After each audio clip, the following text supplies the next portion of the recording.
Hi, welcome back to another, I'll call it episode of Liz Handcrafted.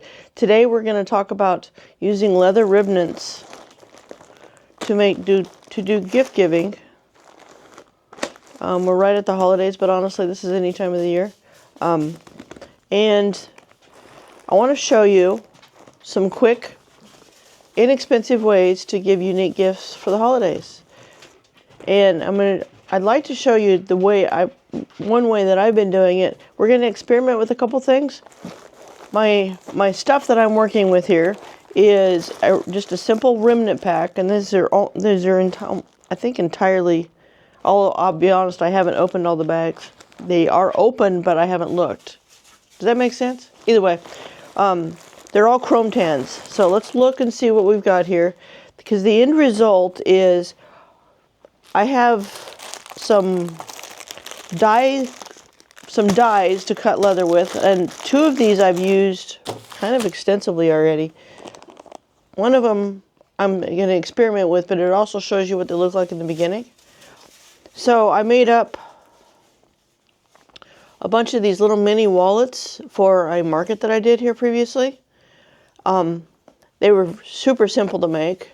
And here's the thing, with chrome tan leathers, you can pretty much just sew on a domestic sewing machine, and I will show you what I'm doing to help you with success. Now granted, so like for instance these, the lip balm holders, I did do with a domestic sewing machine. Anyway, so I made some mini purses, and here, I want to show you something real quick. And I need to label these so I can tell which one's which. Organization, yeah, I know. So these dies, this purse right here is made with this die. And all it is some zipper by the foot from Amazon. And of course I got these from Amazon as well. All the links will be in the description for this stuff. But you can tell this one has been used a bit. Now the one thing I do like about these dies is they're safe. But anyway, that's what these are made of, is these dies.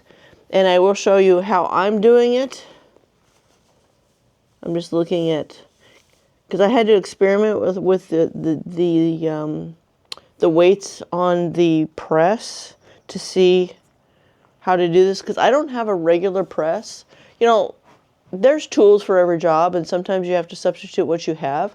I would recommend, if you're going to do a lot of this kind of stuff, to get a regular press for it. It would be cheaper than what I'm doing. I'm just happening to using what I have. Now, I did try to use, I have a 1-ton arbor press, and I might try to use it with this other style of die I have that we're going to try today, but I don't know yet. I'll probably try it. Because I don't know what the result is going to look like, and why not share that, right? Anyway, I know, sidetrack. So let's look at what we've got here. We have, because one thing about these, so why am I using remnants? You can tell that these look like they're bag remnants. I say that because of the curved slots. But what I'm doing here is I'm using stuff that would otherwise be wasted.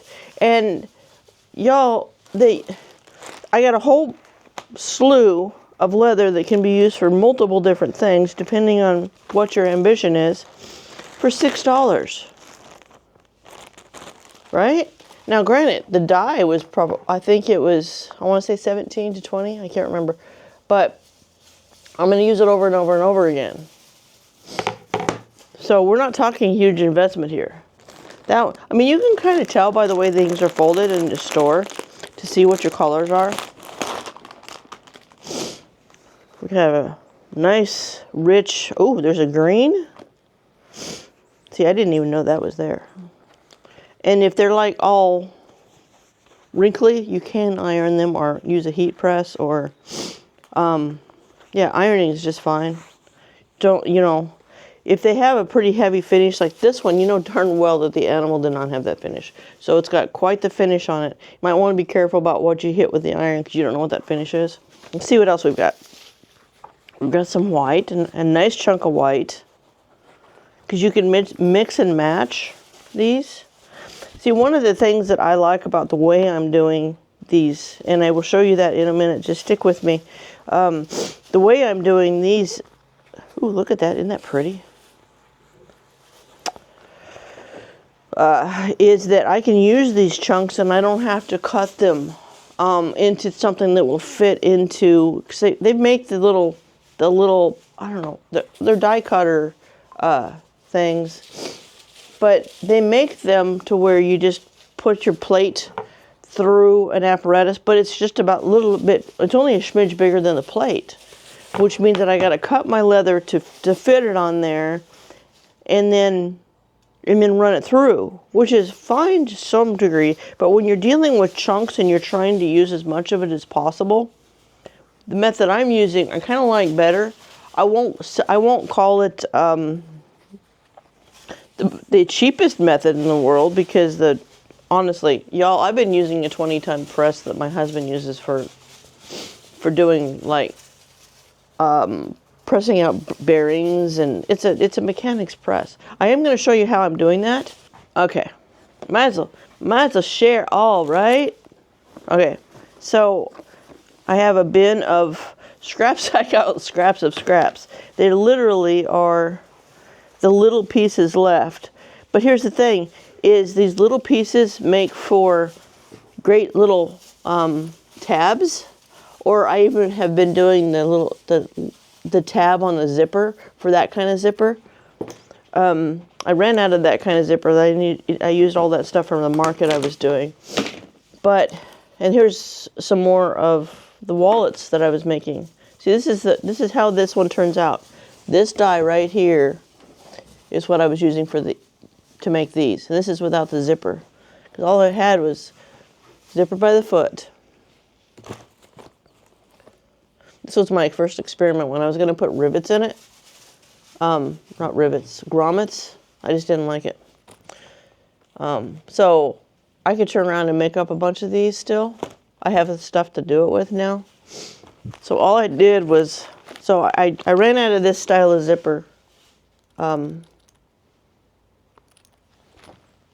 Actual zipper, this, I don't know, it's the handle.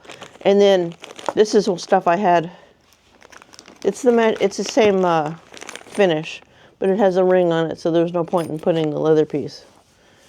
I mean, it's just different styles.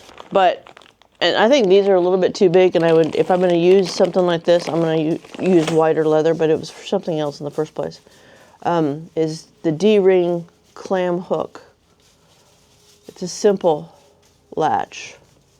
Anyway, but this is what it was for, is the lip balm holders. People really like this. Y'all, I mean, seriously, people lose their lip balm in their bag, and this could be a guy or a girl. I got chickens out again. They never stay in, I tell you. Anyway, I'm out, just to let you know, I'm out in my leather shop today. Can you tell it's totally different than anything else? But this is where I need to keep things separate. So I'm trying to do my leatherwork stuff out here. Anyway, so key ring. These are just split rings. That's all I used to do these, because I could do it after the fact. You know, here's the reality. You do what feels good to you and the taste that you want. That's all there is to it. Let's see what's in this other one, because I'm just going to pile this all together anyway. I honestly did not look through a couple of these bags to save it for making a video, which has taken me a bit to make. All right. Ooh. That might be appealing. That's got a nice grain to it too. People like the look of the grains. I know that when I was at the market recently, when I did that, there's a nice distressed. People were looking for, because either they want like vegan leather, which is nothing but plastic, or plant-based, whatever, or they want something that truly looks like leather. There's a nice tan. That would make a nice wallet. So there's some good colors in here. I do know that the ladies have a tendency to like other kind of. That's interesting. They have a tendency to like other colors, but let's get real. You know, here's reality. Women are not that hard to buy for. Right? It's the guys that are really difficult to buy for. And when I was at the market, and the people that were buying the wallets and so the lip balm holders, that was a women's thing, and you know, and they went with any of the colors because they liked the leather and the fact that it would last longer. Some people said, well, it'd be nice to have something a little bit more like floral and things like that. Okay, I'm probably not doing that. I'm not. I might in the future, but the guys, they seem to like the mini pouches because one, they're the size that you can put in your pocket easily, and part of the reason why I did these pouches was because I can put my my fob for my vehicle in there easily.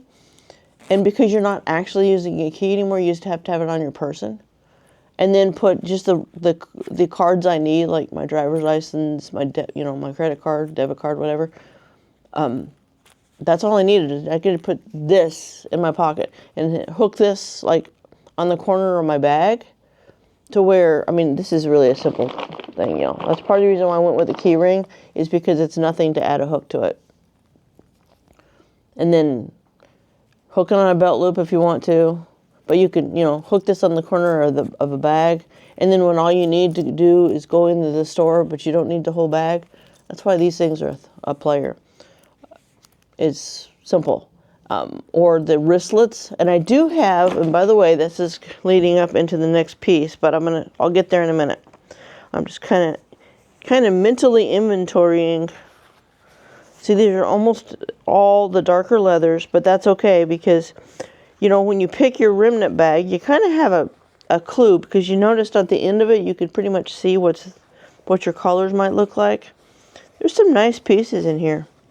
Now, would I go through and, because all I'm doing is stretching the grains and I don't even think about when I'm doing this, but you can iron or put it under a press real quick, like a heat press. I don't know if you can see this on camera or not, but I do have a heat press sitting up here if I needed to do that. But I'll be honest with you, when I did these before, all I did was made sure that they laid well on the die, and it really wasn't an issue. But yeah, we've got a good choice of colors. So, and different finishes, all sorts of different finishes. But they're nice things to just do stocking stuffers, handmade gifts. Something that, and you know, and you can do some decorum. If you happen to have a laser, you could hit that with some initials on it real easily, or your branding for that matter. But so anyway, we've got a pile of leather here, and I'm going to pick out a couple pieces. Number two, I wanted to show you some of the dyes that I came across that I liked. There's a lot more out there than what I have here. So this one was the lip balm one. The lip balm carrier, by the way, a lighter fits in these really well. Even the tubes that used to hold sewing needles. Just saying, they do a lot. All it is a slit in the keychain holder thingy. But that's what this die is. You can tell it's been used.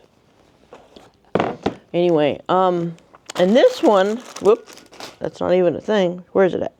This one, I think this is, oh, here's even a picture of the thing that they're using. Let's see if I can get it to show. But because I have a press, I'm not buying that. I mean, I am all about use what you got. I'm going to try to make some feather pendant thingies like, you know how these are? Except for I want to make it to where there's feathers off the zippers on my bags. Because my Santa Fe collection, I think that would work really well. You want to see what my experiment's going to be? Are you ready?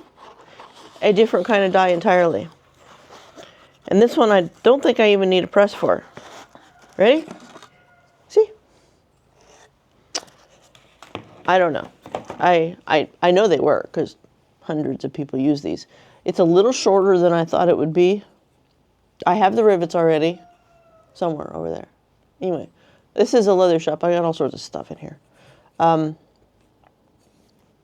It won't this is too short for a wristlet. It's more like a fingerlet. That doesn't make sense, but it's just enough to hold a thing. But anyway, we're gonna try this.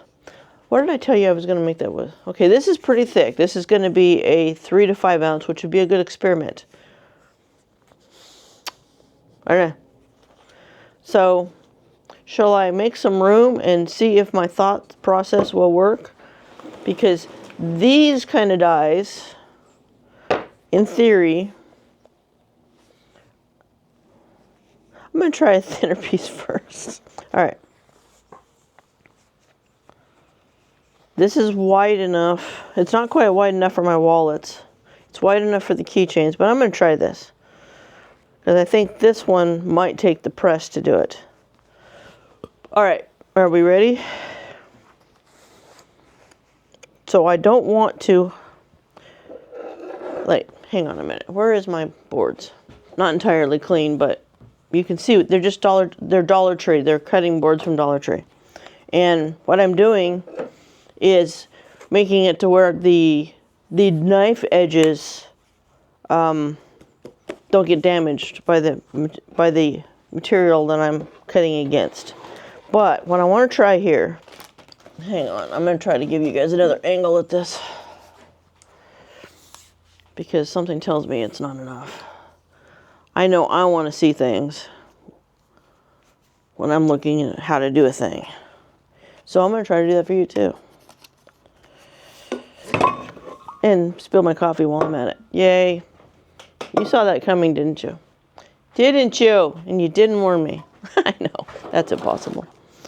I'm joking. Don't take that personally. But I do need to clean that up before it.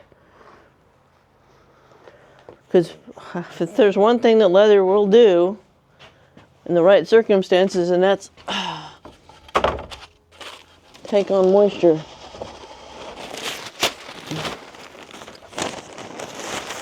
I have another video coming up. We're going to experiment with a waterproofer that I have come across some information on, and see if it actually works. Because I like to do things with buckskins, and if there's one thing that a buckskin will do is act like a chamois, because that's what they're made out of. Chamois are literally made out of buckskins. Now granted, synthetic ones are not, but that's not what we're talking about. So you can actually tell how much use this is. I don't know if you could see on the camera very well. But it's, the blades literally went right through it. But that was also when I was using the other press, and I didn't know how much weight to put to it. I'm a little more knowledgeable now. Maybe not a lot, but a little. Okay, let me see what I can do here. The blade of the die is hitting the cutting board, not the table, because this, not that it would damage, I just don't want to shorten the life. And I haven't used these before. So, the way that they do these in the other stuff is they put them down like this. Now I'm just going to try to do it by hand, see what we get.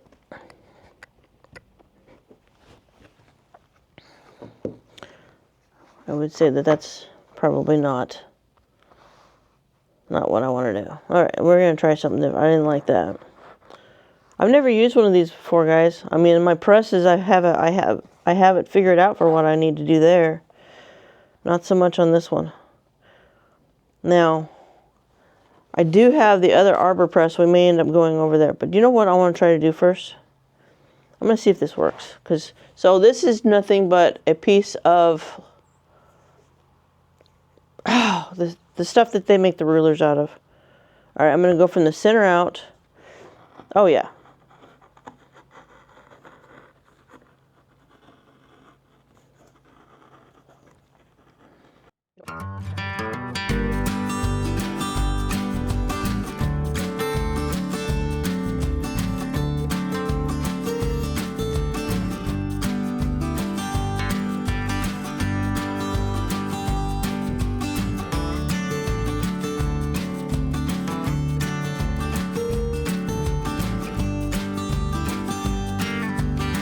Arbor press and punch that super fast. Well, yeah, I could. Do we want to do that?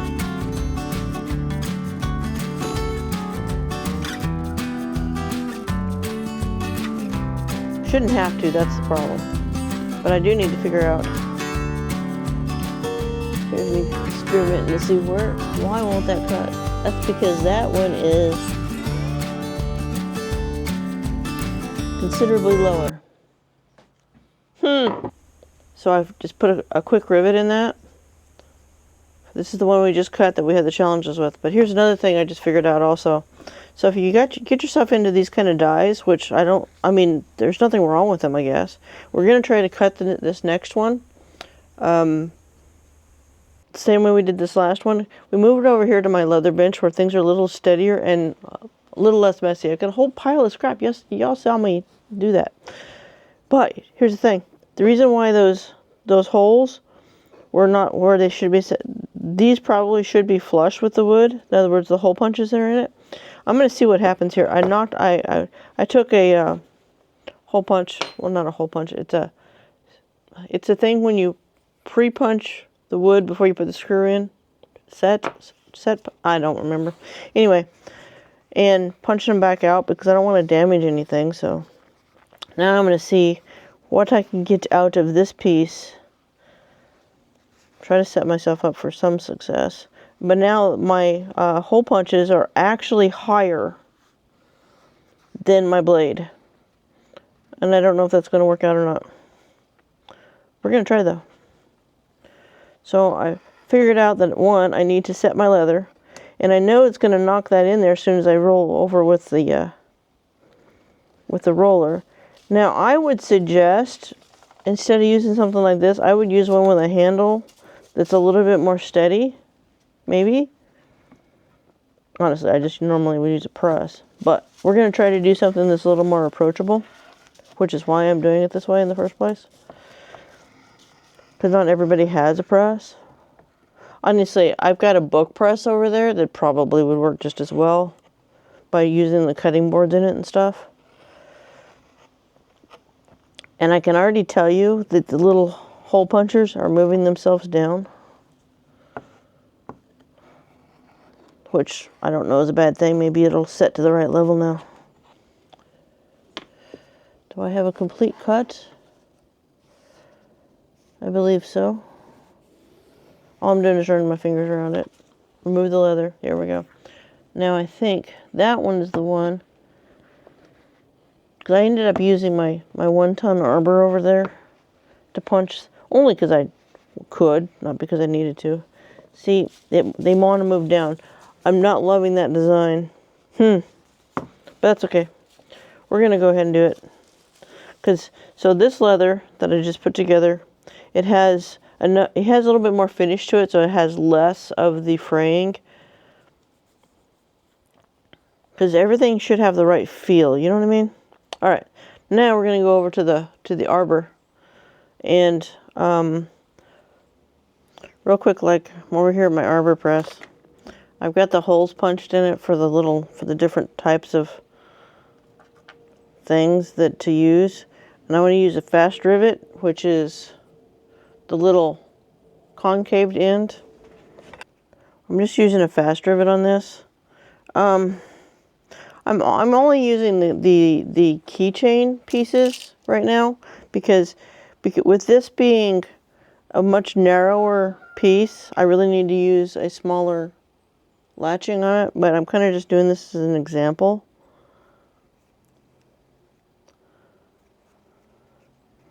So a fast rivet is very simple. It's got a backer, it has a flat piece, and then you just put your leather pieces together, and then it has a top cap. Okay, so and they're pretty easy to use because you just put them together. Now the challenge behind fast rivets is you don't want them too long. This is borderline too long, but it's going to be fine because that's what I got.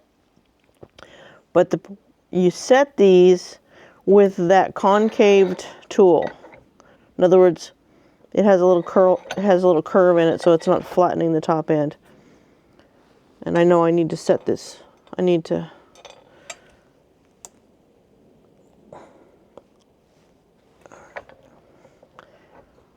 And the press definitely makes it to where everything turns out straighter because you're putting even pressure.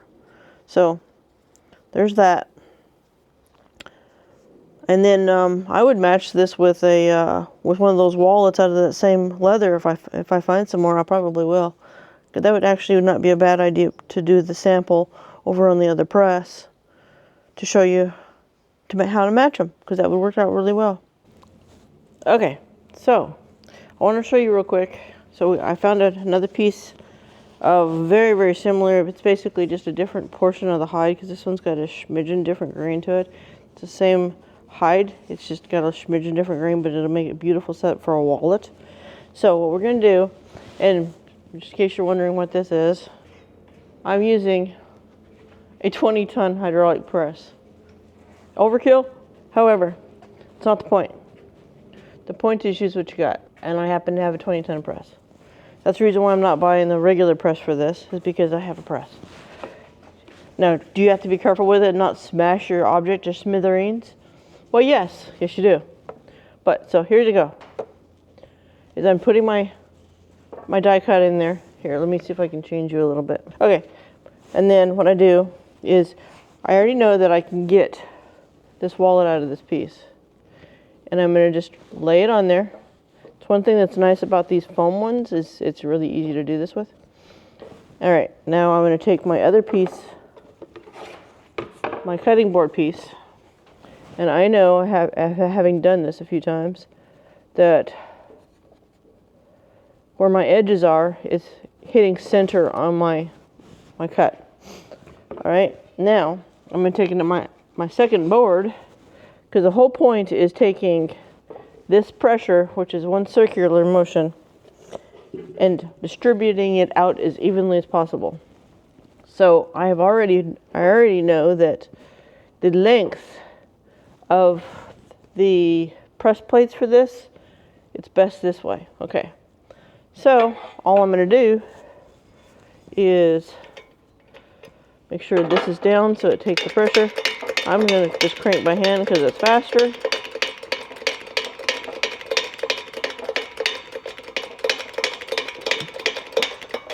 And I just basically move it till I can't crank my hand. And then I'm going to go ahead and press. And then literally, because I know the wallet was a little more challenging. That's it. Alright, all I did was put enough on it where I know it's probably cut. And then I give it a second because I know that these dies work that way. And then I come in, release it. Now when you're doing this repetitively, personally, I only release it enough where I can get the stuff out, because when you're doing it repetitive, you want to reduce your activity as much as possible. So I'm going to set these aside, and you can see that everything was cut. You can see that it's got a good finish to it. It's there. Alright.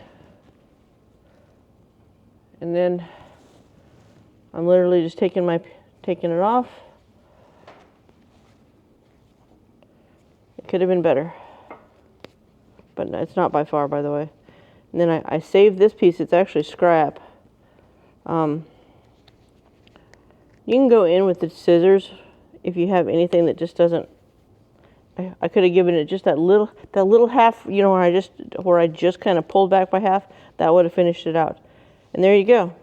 You just made a wallet out of a scrap piece of leather. And I still have enough here for a couple feathers if I should so choose to do it. So that's, yes, using what I have. Is it not? Is this scenario the right answer for the whole thing? Probably not. But is it an answer? If you have one, why not? Right? So I've got my tab, which the zipper goes in here. And this is what it looks like when it's been pressed. Relatively safe. Now, am I going to tell you that all of them are going to be absolutely safe? No, I'm not going to say that. Okay, so now you see that it can be done that way. I do think, though, I am going to, for the sake of knowledge, I'm going to take this, and I think I'd like to have a couple of feathers out of that. So I'm going to catch you in a second and get my feather press, because I think I'd like to make some feathers. All right, we're back inside. I want to show you real quick how I attach these zippers. Real quick, oh, I need to, and this is not like the optimum way to do the edges. I really like my other one better. I'm gonna have to find another one. The sparker in it died. So basically you just run a flame real quick on your edges just to get rid of the frizzies. And I mean just a smidge. I mean, we're talking drifting by it. And I'm not as good with this one as I am with my gun style one.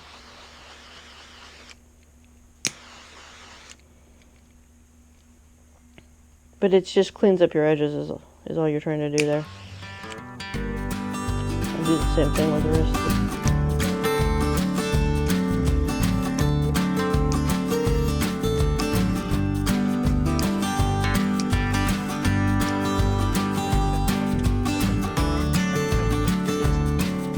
Quarter of an inch double stick tape.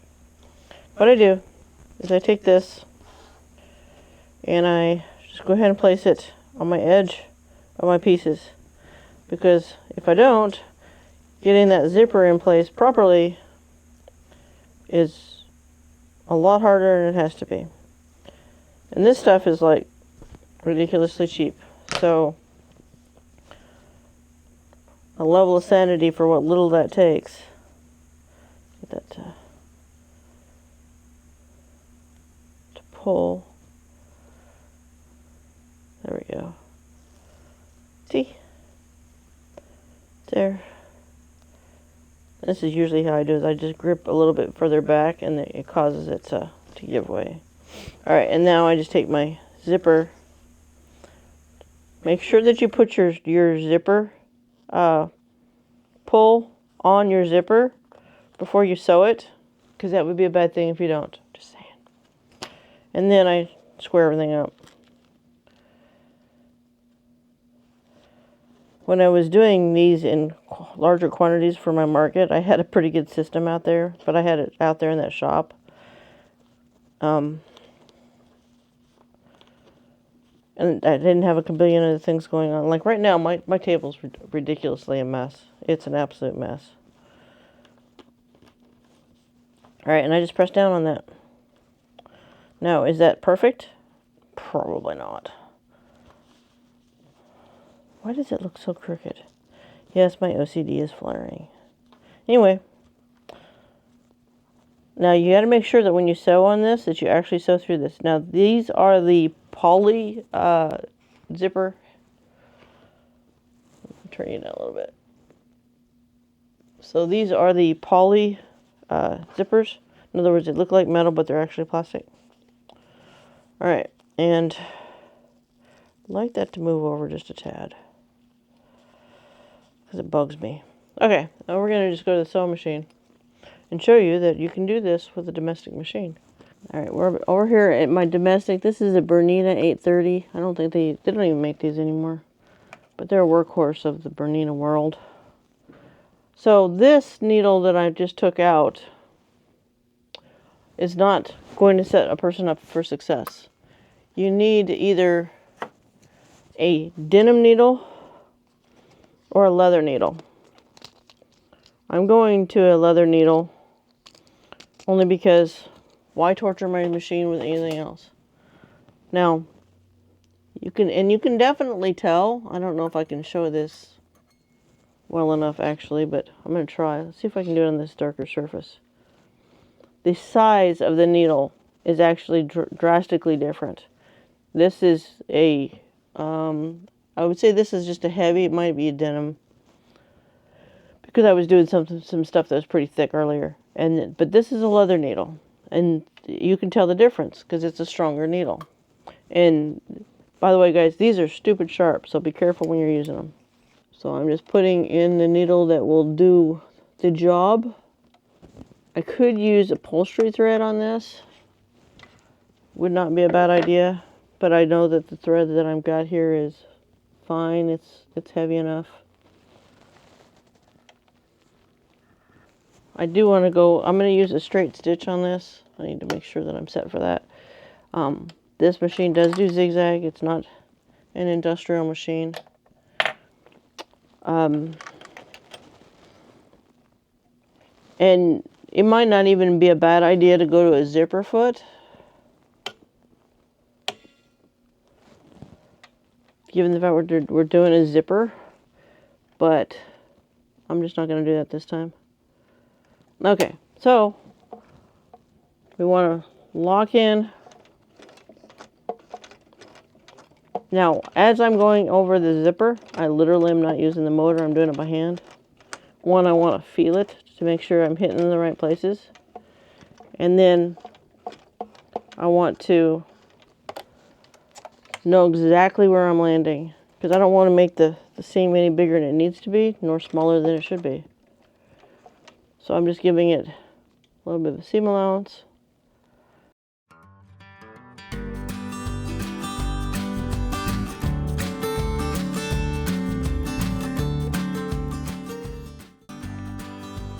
A zipper foot gives you the ability to get really close, because basically the notches in the zipper, the notches for the needle to go through, are right smack at the side.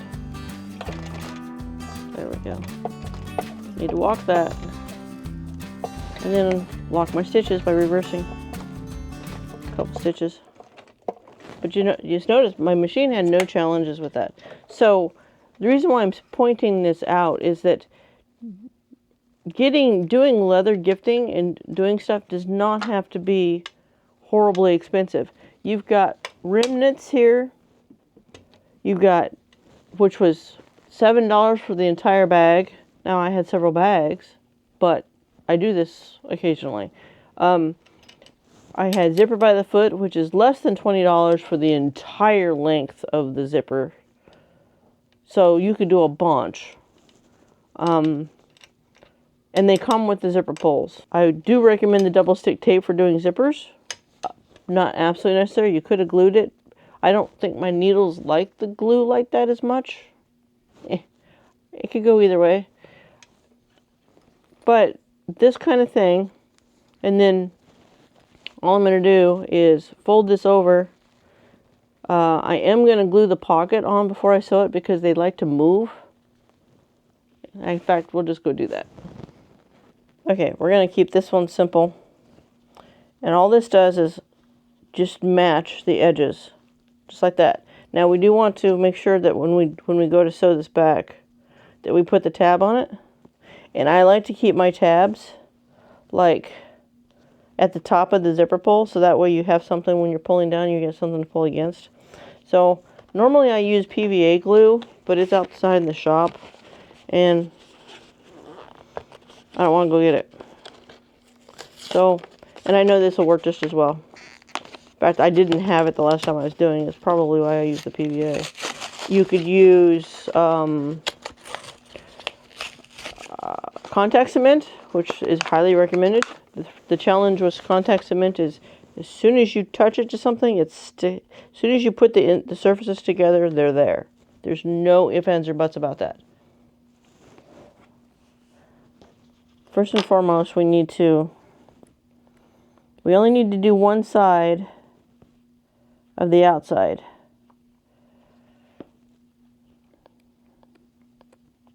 I'm going to go, hang on. I don't want my adhesives on my cutting board. Silicone's what that's for. Alright, I'm just literally just doing edges. And I'm only doing one side. You don't need to do both because you're going to stick it together.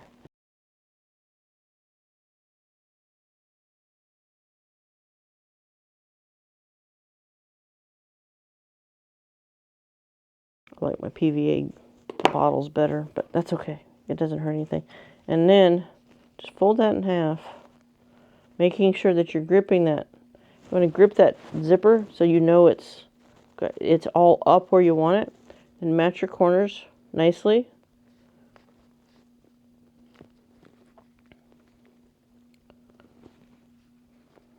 Now I remember why I don't do the 6,000 anymore, or the 9,000 anymore. Don't love the smell. All right, I need to find some clips. My clips are over here. Okay. Now, you're not done. One, I need to add the tab. And what I do with those is I just slip it in there, just below the zipper. In fact, you can almost just use half. You can go ahead and, if you are putting like a D-ring, you want to do that now.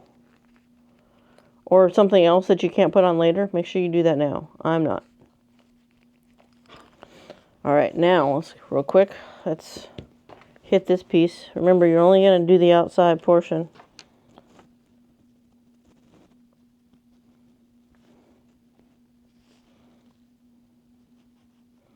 I'm just barely hitting it, because I'm going to sew this, y'all.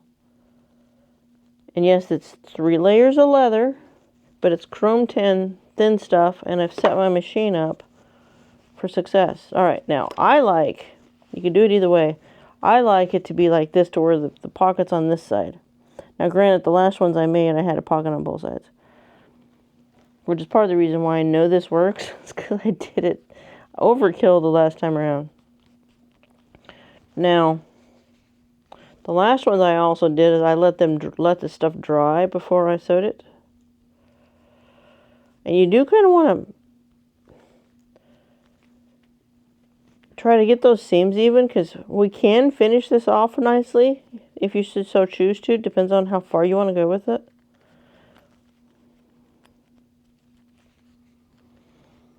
So you could go so far as clipping things together a little bit so things don't budge, and letting it dry a little bit. Nothing will move that way. Okay, I'm impatient, and I do have more control on this machine than I do on a heavy walking foot. Now, on my corners, I do try to hit those kind of rounding off my stitching a smidge. In other words, do to the end, come across one, and then go, and then hit it at a bevel. But I don't always make it that way. It's just, it does seem to look nicer when you do it that way, though.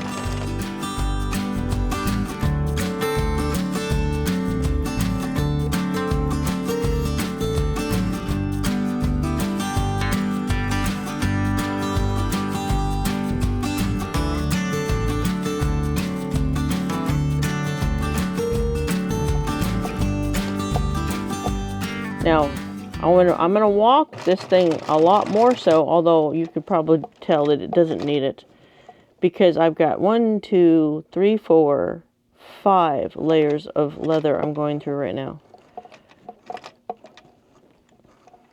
And there's just no reason to torture your machine if it's not necessary, right? Alright, now that I'm through that, and I'm going to back stitch. I want to try to land in the same places, so I'm trying not to let it get squirrely. Not to mention hitting that edge of my pocket good, because that's where part of your stress is going to be. Okay, bring it up. I don't have all the automated stuff that a lot of people do. You know how they have the auto cutter and all that stuff? I do not. So, anyway, you can see there's absolutely zero reason why you have to have a special leather machine to do chrome tan stuff out of a remnants bin. I don't see anything wrong with that. And then we can put the hook on there. You can finish your edges, which a little bit of glycerin soap. I mean, I have all this stuff. Even, I'm trying to think of the cheapest. Gum tagament is a good way to do it. All right, real quick, seeing how we made our purse. We sewed it with a domestic machine. Used dye to cut the purse strings out. Started off with this, and it's the same leather. So isn't that cute? Now, granted, do we think more wristlet? Well, women think more wristlet. Guys do not. Guys think, I can shove this in my pocket and be able to get a hold of it really easily. This is more of a keychain level thing. But yeah, this would be a perfect little gift to give if you're got to give a gift card because you know nothing else that you can think of to give them, but also something personal at the same time.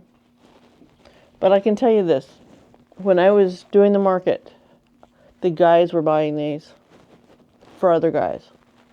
So clearly, men aren't afraid of a leather mini wallet. So hopefully this is helpful to you. I'm going to be doing some additional pieces. We started off with the one that was thicker. I might look in that pile and see if I can actually come up with a wallet piece out of that. But I was also messing around while I was out there in the shop. In one of my next videos, I'm going to show you how I make earrings out of the leather pieces, because I'm setting up for some beadwork. And simple, cheap, quick stuff that it's handmade stuff, y'all. Instead of going out and buying things that don't have a personal touch, let's use things that are already been processed. Like I said, this was remnants. This wasn't me buying fresh leather. This was remnants. All right. Yeah, the next one's gonna have, like I said, this is kind of just a series on quick gifts for people. And we had so far we've had the mini wallets with the little bob on it, little keychain. I showed you the lip balm dye that you can do that. And the guys like these for lighters and other stuff. I had a couple of guys buy these too. Of course, they could have been buying them for their wives or whatever. A lady. I have no idea. I didn't ask. Anyway, just some quick stuff for you that easy gift giving. And I think this is going to work out really cool with a line of beads in it. That's on the next one. So make sure to subscribe so you know my next video coming out. And just get creative and do a thing, right? Yeah. All right.